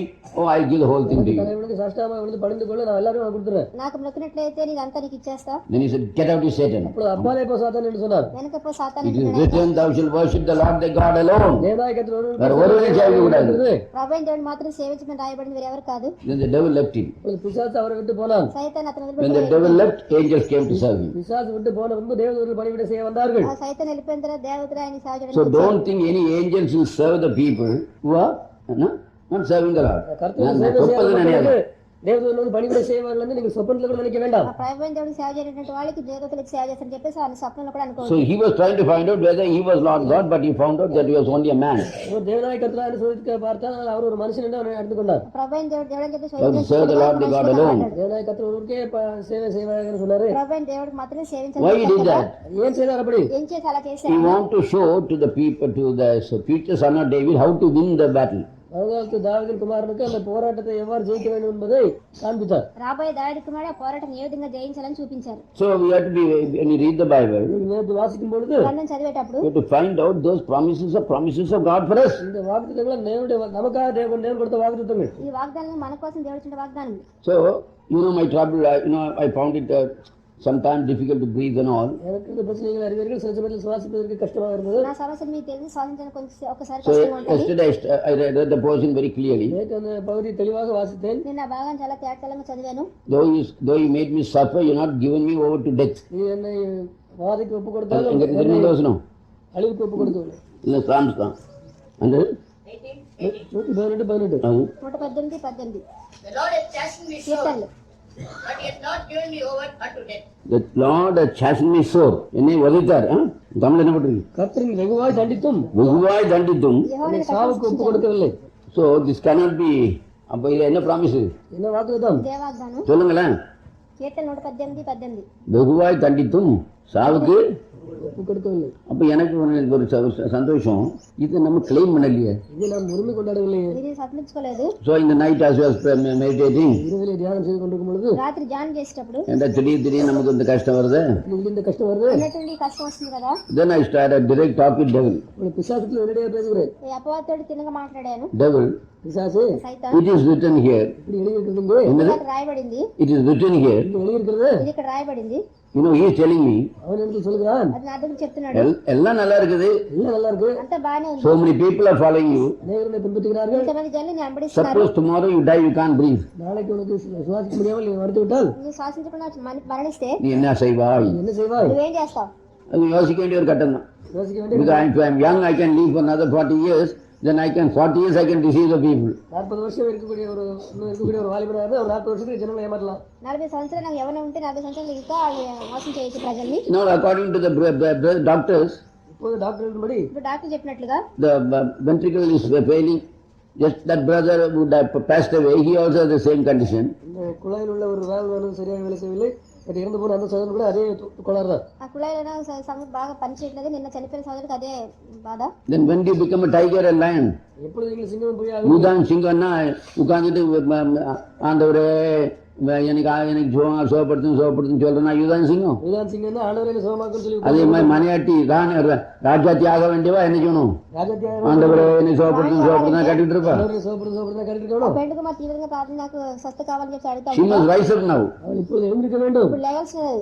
She must sit in the Christ throne. கிறிஸ்துவின் சிம்மாசனத்தில் உட்கார வேண்டும். క్రీస్తు యొక్క సింహాసనంలో కూర్చోవలసినది. கிரைஸ்ட் எப்படி ஃபைட் பண்ணி அங்க ரவுண்ட் சிம்மாசனத்துல உட்கார்றானோ அதே மாதிரி மனையாட்டி என்ன செய்யணும்? கிறிஸ்து பிதாவின் சிம்மாசனத்தில் உட்கார்றது போல மனையாட்டியும் கிறிஸ்துவின் சிம்மாசனத்தில் உட்கார வேண்டும். போய் சொல்லிக்கிட்டே என்ன செய்யணும்? போய் சொல்லிக்கிட்டே உட்கார வேண்டும். అవదని చెప్పుకుంటానే కూర్చోవడం కాదు. Don't deceive yourself. A small child will go in glory, but not you. ஒரு சிறு பிள்ளை கூட மகிமையில போகிறது, நீங்கள் அப்படிப்பட்டவர்கள் அல்ல. ఓ చిన్న పిల్ల కూడా మైండ్ లేదు சின்ன பிள்ளை பெரிய பிள்ளைங்கிற கொஸ்டினே கிடையாதுங்க. இங்கே Are you a liar or talk the truth? நீங்கள் உண்மை பேசுகிறீங்களா பொய்யா இருக்கு. So ஆகவே చేతని I got up in the midnight. நடு இரவில் எழும்பினேன். మధ్యరాత్రి లేచాను. பிசாசே, பிசாசே, సైతాన్, இவ்வளவு நாள் என்னை ஏமாத்திட்டு அதனால நீ ஏமாத்திட்டே இருக்கே. ఎన్ని దినాలు నువ్వు మోసగిస్తున్నావు నన్ను? It is written நீ எழுதி இருக்கிறது ఇది రాయబడింది. that you will not give me over to death. என்ன சாவுக்கு ஒப்பு கொடுக்க மாட்டாருன்னு சொல்லி இருக்கிறது. దాన్ని మరణానికి అప్పగించడం చెప్పి రాయబడింది. நீ எப்படி நான் பயம் நீ காட்டலாம்? எப்படி என்ன பயம் காட்டலாம்? దాన్ని ఏమి மரியாதையா போறியா? You rascal. அப்பதான் ராஸ்கல் நீ. அது ராஸ்கல் பிசாசு. ஏ ராஸ்கல். ராஸ்கல் రాస్తే போறியா போலியா? போறியா இல்லையா? వెళ్తావా లేదా అని மரியாதை get away from me. விட்டு போ. నన్ను వదిలిపెట్టే. நீ என்ன பண்ண? I am not handle over to death. Then how can you frighten me? என்ன பண்ணாலும் சாவுக்கு ஒப்பு கொடுக்க மாட்டாருன்னு எப்படி பயம் காட்டலாம்? என்ன ఏం చేసినా సరే మరణానికి అప్పగించడం రాయబడింది కదా. నన్ను ఏ విధంగా భయపడింది? போறியா போலி இந்த வார்த்தைன்னு சொல்லாத. இந்த வார்த்தை சொல்லாத என்கிட்ட. ఈ మాటను నాతో చెప్పద్దు ఇంకా. சொன்ன உடனே இது டக்குன்னு. சொன்ன உடனே எல்லாம் சரியாயிடுச்சு. వెంటనే అంత బాగా అయింది. So now what you have to do? ఇప్పుడు என்ன செய்ய வேண்டும்? ఇప్పుడు ఏం చేయాలి? That means this is a promise. இது ஒரு வாக்குத்தத்தம். ఇది We వాగ్దానం. don't claim the promise. நாம் வாக்குத்தத்தத்தை உரிமை கொண்டாடுவதில்லை. అది We వాగ్దానం. are not doers of the word, but believers of the word. நாம் வாக்குத்தத்தம் செய்யாமல் அதை கேட்கிறவர்கள் மாத்திரம் இருக்கிறோம். మన Hearers of the word. அதை கேட்கிறவர்கள் மாத்திரம் இருக்கிறோம். అది విన్న వాళ్ళు మాత్రమే ఉంటున్నాం మనం. பிரசங்கம் பண்ண ஹalleluya ஆமென் ஆமென் எல்லாம் இருக்குது. But do you believe it by yourself? அதை உங்களுக்காக நீங்கள் விசுவாசிக்கிறீர்களா? ఆ ప్రసంగం చేస్తే అలాగే గంతలేచ్చు కానీ మీకోసం విశ్వసిస్తున్నాం. అది டபுள் ஏது டபுள் இது. డబ్బులు பணம் ఏదంటారు? இல்லை. சந்தோஷம் இல்லை, நான் ஊருக்கு போறேன். சந்தோஷம் இல்லை, ஊருக்கு போறேன். సంతోషం లేదు, ఊరికి వెళ్తాం. அங்க போய் கொஞ்ச நாள் வேலை பார்த்துட்டு அந்த காசு எடுத்துட்டு திருப்பி இங்க அங்கே வந்துடுறேன். போய் கொஞ்ச நாள் வேலை பார்த்துட்டு அங்கே காசு மாதிரி இங்கே வரலாம். ஏன் அங்க வரணும்? அங்கேயே வேலை பார்த்துருக்கலாம். அங்கே வேலை பார்த்துட்டு அங்கே இருக்கலாமே. అక్కడే పని చేసుకుని అక్కడ ఉండొచ్చు కదా. நான் கொஞ்சம் சொந்தக்காரர்ல பார்க்க போகணும். சொந்தக்காரன் உனக்கு யாரு? இதுதான் சொந்தக்காரங்க. இங்கே இருக்கிறவங்க சொந்தக்காரங்க. ఇక్కడ ఉన్న వాళ్ళే இப்ப சொந்தக்காரல போய் பார்க்கணுமா? சொந்தக்காரங்களும் பார்க்கணுமா? బంధువులను చూడాలట. So there is so many mixed multitude here. ஆகவே அநேக கலப்பு ஜாதியாரும் இருக்கிறார்கள். అంత కలపడం అయినటువంటి இதுதான் கலப்பு ஜாதி. என்ன? Unbelievers and believers. விசுவாசிகளும் அவிசுவாசிகளும். విశ్వాసులు అవిశ్వాసులు కలిసి Unbelievers, believers who are Hearing the word and believers who are doing the word. 3 quality. வார்த்தையை செய்கிற விசுவாசிகள், வார்த்தையை கேட்கிற மாத்திரம் கேட்டு விசுவாசிகள், தலையாட்டுற விசுவாசிகள், வார்த்தை கேட்காத விசுவாசிகள், கேட்டு தலையாட்டி பொய் சொல்லி பிழைக்கிற விசுவாசி. சொல்லி பிழைக்கிற விசுவாசிகள், వాక్యం వినేవాళ్ళు మాత్రం వాక్యం విని ప్రకారం చేసేవాళ్ళు, వాక్యం విని తలలాగించేవాళ్ళు, கேட்டு அதனுடைய செய்கிற விசுவாசி. கேட்டு வந்து செய்கிற விசுவாசிகள். వాక్యాన్ని విని దాని ప్రకారం చేసేవాళ్ళు విశ్వాసులు. So now what it is written. எழுதியிருக்கிறது. ఇది రాయబడింది. So now see, we have got 5 senses. 5 புலன்கள் இருக்கிறது. పంచేంద్రియాలు ఉన్నాయి. 5 senses is this body. 5 புலன்கள் இந்த சரீரம். ఈ పంచేంద్రియాలు అంతా It will tell you always you are going to die. சாக போகிறேன் எப்பொழுதும் சொல்லும். ఈ మరణస్థానం ఎప్పుడు చెప్తారు? Anybody comes to you, you are going to die. யாராவது கூட வந்தாலும் அவன் சாக போகிறேன்னு சொல்லும். ఎవరైనా కూడా వాళ్ళు చనిపోతారు. Even the very doctor will come and put this thing and say, you are hopeless. Doctor கூட ஸ்டெத்தோஸ்கோப்ல வச்சு பார்த்து உனக்கு விமோசனமே இல்லைன்னு சொல்லிடுவாரு. డాక్టర్ కూడా అలా చూసి నీకు విమోచన లేదంటాడు. But you have to listen to the message and put the seed inside. செய்தி சரியா கேட்டு அந்த வித்தை உங்களை உள்ளத்திலே போட வேண்டும். ఆ సందేశం సరిగ్గా విని విత్తనాన్ని మీరు లోపల సరిగ్గా వేయాలి. Then the faith comes. அப்பொழுது விசுவாசம் வருகிறது. అప్పుడు విశ్వాసం వస్తుంది. The author and finisher of faith is Christ. கிறிஸ்து தான் விசுவாசத்தை தொடக்கிறவரும் முடிக்கிறவருமா இருக்கிறார். క్రీస్తు విశ్వాసాన్ని ప్రారంభించేదే. So in Adibali means, ஆதிபலி என்றால் ఆదిబలి అంటే in the beginning he put all these treasures there. தொடக்கத்திலே இந்த எல்லா பொக்கிஷங்களையும் அங்கே வைத்து விட்டார். ప్రారంభమైంది భక్షులన్నీ పెట్టి ఉన్నారు. But the devil was trying to blacken it in the earth. விசுவாசம் அதை பூமியிலே மறைத்து விட பார்த்தான். సైతాన్ని ఆ భూమిలో దాచాలని చూసింది. That is why ஆகவேதான் అంచేతనే whether he will find faith in this earth. பூமியிலே விசுவாசத்தை காண்பாரோ, భూమిలో విశ్వాసం Our కనుగొంటారో. foundation faith is Adibali. நம்முடைய அஸ்திவாரம் விசுவாசம் ஆதிபலி தான். మన పునాదైన విశ్వాసం ఆదిబలి. So even though we come down so low, அவ்வளவு தாழ்ந்து வந்திருந்தாலும் తగ్గించి వచ్చినప్పటికీ we are sitting together with Christ in heavenly places. கிறிஸ்துவோடு உன்னதமான ஸ்தலங்களை வைத்திருக்கிறோம். ఆ క్రీస్తుతో ఉన్నతమైన స్థలంలో కూర్చొని ఉన్నాం. அங்க இருந்துட்டு இங்க இருந்து கொண்டு అక్కడ ఉంటానే நம்ம அடிக்கடி நினைக்கிறோம் அடிக்கடி என்ன செய்யறோம்? మన మట్టిమాటికి ఏం பூமி చేస్తున్నాం? தான் உலாவுறோம் வழி பரலோகத்துல போகல. பூமியிலே விளையாடுற வழியே பரலோகத்திலே போகல. భూమిలోనే తిరుగుతున్నాం కానీ పరలోకానికి వెళ్ళలేదు. Always thinking about a home and these earthly things. இப்பொழுது பூமிக்குரிய காரியங்களை நினைத்துக் கொண்டிருக்கிறோம். భూమిలో ఉన్న யாருக்கு ஒரு ஆளுக்கு ஒன்று கொடுத்தாச்சுன்னா யாருக்கா ஒரு காரியத்தை கொடுத்தாச்சுன்னா ఎవరికైనా సంగతి ఇచ్చినట్లయితే எனக்கு ஏன் தரல, எனக்கேம் தெரியல, నాకేం ఇవ్వలేదు, என் மேல கோவமா. என் மேல கோவமா, నా మీద కోపమా? It's not that man prays, he gets it. அந்த மனுஷன் ஜெபிக்கிறா அவர் கிடைக்குது. You don't pray, you don't get it. நீங்க ஜெபிக்கல உங்களுக்கு கிடைக்கல. నువ్వు ప్రార్థన చేయట్లేదు, You నీకు don't ask in faith, you don't get it. That man asks in faith, he gets it. விசுவாசத்துல நீங்க கேட்கவில்லை, அவர் விசுவாசத்துல கேட்டா அவர் கிடைக்குது. విశ్వాసులు మీరు అడగలేదు, విశ్వాసులు అడగబట్టి అతను దొరికింది. So many things in the Bible. வீட்டுல அநேக காரியங்கள். గ్రంథాలు అనేక Jesus was only cultivating. Now see, he says, if anybody you jump from the turret, the angels will come and carry you. இந்த புதிய தூதர்கள் ஏந்தி கொண்டு போவாருன்னு தான் சொல்லுகிறார். పైనుంచి దుమికినట్లయితే దేవతలు పట్టుకుని వెళ్తారా అన్నారు. That doesn't mean அது என்ன, அதுக்கு అర్థం என்ன? ఆ అర్థం దానికి you should show circus to people and say, I'm going to jump from this big turret and all come and see me like Hatha Yogi. ஜனங்களுக்கு எல்லாருக்கும் தேவாலயங்கள் உப்பரிகள் குதிச்சு சர்க்கஸ் காட்ட போறேன், நீங்க வந்து பாருங்க என்று அதுக்கு அர்த்தம் இல்ல. ఆ పైనుంచి దుమికి అట్లా ఏం చేయడం లేదు. చూపించడం కాదు. They will try, if anybody try to take you and throw you out of the turret, யாராவது then the angels will come and catch you. யாராவது ஒண்ணு அங்க உப்பரிகள் தூக்கி ஏகிய முயற்சித்தார்கள், அப்படி தூதர்கள் வந்து ஏந்தி கொண்டு வரும். ఎవరైనా సరే పైనుంచి మన దోషించలే, అప్పుడు దేవతల దర్శనం కాపాడతారు. When Jesus was taken out and about to throw from the mountain, they threw him from the mountain, but he came walking. இயேசு மலையிலிருந்து தூக்கி எறிந்தார்கள், அப்பொழுது அவர் நடந்து வந்தார், வந்து கடந்து போனார். கடந்து போனார். కొండ మీద తోసేశారు, అప్పుడు ఆయన వచ్చి So that happened in his life. அவருடைய வாழ்க்கையில் நடந்தது. ఆయన జీవితంలో జరిగింది. Every time ஒவ்வொரு சமயத்திலும் ఒక సమయం when he went to heal the people, ஜனங்களை சுகமாக்க அவர் போன பொழுது ప్రజలు స్వస్థపడడానికి ఆయన the real believers inside, உள்ளே இருக்க உண்மையான விசுவாசிகள் లోపల ఉన్న he chased other people out. மற்றவர்கள் எல்லாம் வெளியே துரத்தி விட்டார். మిగతా వాళ్ళని తరివేశారు. அஸ்ரி நானும் ஒரு தடவை ஒரு சின்ன பையனுக்கு ஜெபம் பண்றோம். அசரி நானும் ஒரு சின்ன பையனுக்கு ஜெபம் பண்றோம். అసలు నేను కలిసి చిన్న అబ్బాయి ప్రార్థన చేస్తున్నాం. சாவே வெளியே போங்க, இவர் அங்க இருந்து அந்த பிள்ளை செத்து போச்சு பிரதர், சாவே வெளியே அந்த பிள்ளை செத்து போச்சு பிரதர், அந்த பிள்ளை செத்து போச்சு பிரதர், அது பிழைக்காது பிரதர், உயிர் போயிட்டு பிரதர். உயிர் போயிட்டு చావు మా இந்த ஆளை బయట கூட்டிட்டு போனா அப்புறம் அந்த மனுஷன் உயிரோட வரும். அப்பொழுது ஜீவன் வந்தது. అప్పుడు జీవం అనేది వచ్చింది. He said, Lazarus come forth. He said, Father, make Lazarus come to life. பிதாவே லாசரை எழுப்புன்னு சொல்லவில்லை. తండ్రి లాజరు లేపని చెప్పలే. So when he was appearing to human beings, he was appearing like the son of the Father. அவர் மனுஷனாக காட்சி அளிக்கும் போது He was appearing as the son of the great Father. அந்த பெரிய பிதாவுடைய குமாரனாக அவர் காட்சி அளித்தார். గొప్ప తండ్రి కుమారులాగా ఆయన కాల్చిచ్చాడు. But when he was growing, what is the meaning? அவர் அங்கே உள்ளே கூறும் பொழுது என்ன சொன்னார்? அது அர்த்தம் என்ன? మూలుతున్నప్పుడు ఏం చెప్పారు, దానికి అర్థం ఏంటి? Then he is another form.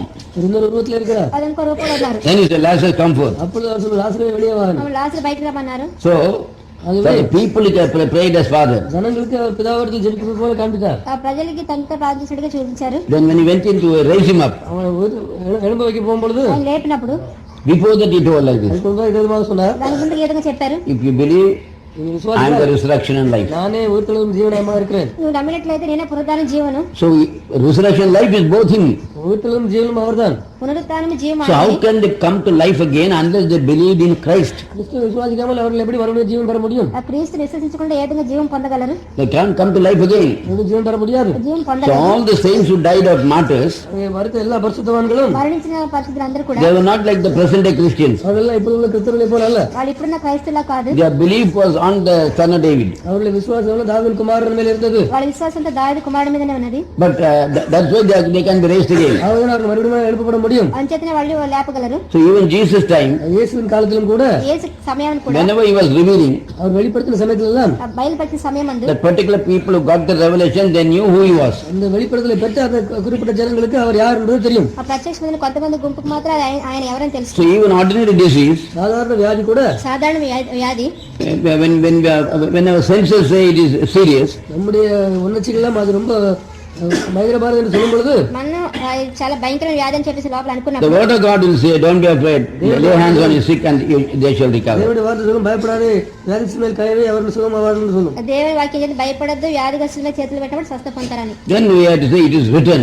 அப்படி நாம் சொல்ல வேண்டும் எழுதியிருக்கிறது என்று. అప్పుడు మనం ఏం చెప్పాలి? రాయబడింది. Tell that 100 times you see the deliverance. அதை 100 தடவைக்கு மேல சொன்னா உங்களுடைய விடுதலையை பார்க்கலாம். 1 కంటే ఎక్కువ చెప్పినట్లయితే విడుదల మీరు చూడగలరు. Don't leave it up in 1 or 2 times. 1-2 సమయం சொல்லி விட்டு விடாதீர்கள். ఒకటి రెండు సార్లు చెప్పి వదిలేయద్దు.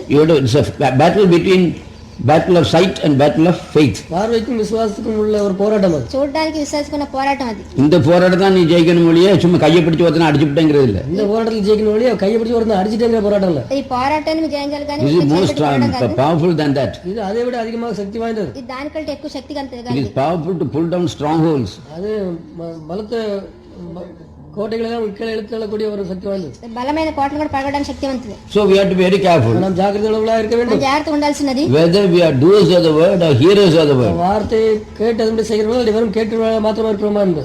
వాక్య ప్రకారం చేసేవాళ్ళమా వాక్య వినేవాళ్ళమా? So everybody, எல்லோரும் అందరు కూడా we have to cultivate that habit of before glory, மகிமைக்கு முன்பதாக that going on by in glory. மகிமையில போகக்கூடிய அந்த காரியத்தை நீங்கள் அந்த பழக்கமாக ஆக்கிக்கொள்ள வேண்டும். మహిమలు వెళ్ళి ఆ కార్యం మనం అలవాటు Bible చేసుకోవాలి. tells if this earthly house is dissolved, இந்த பூமிக்குரிய கூடாரமானது கரைந்து போனாலும் భూమి అయిన గుడారం నశించిపోతుంది. செத்து போனால் இல்ல, கரைஞ்சு போனால், கரைந்து போனாலும் కరిగిపోయినా we have a house in heaven, பரலோகத்தில் நமக்கு eternal in heaven. நிச்சயமாக ஒரு வீடு இருக்கிறது நமக்கு. పరలోకంలో నిత్యమైన ఇల్లు మనకున్నది. அதான் அந்த ஆதி பலியில் நமக்கு கிடைச்ச வீடு. ஆதிபலியில் நமக்கு கிடைத்த அந்த வீடு. అదే ఆదివేళ உனக்கு அந்த வீடு இல்லைன்னா அப்புறம் எப்படி கிடைக்கும்? உனக்கு அந்த வீடு இல்லாத எப்படி கிடைக்கும்?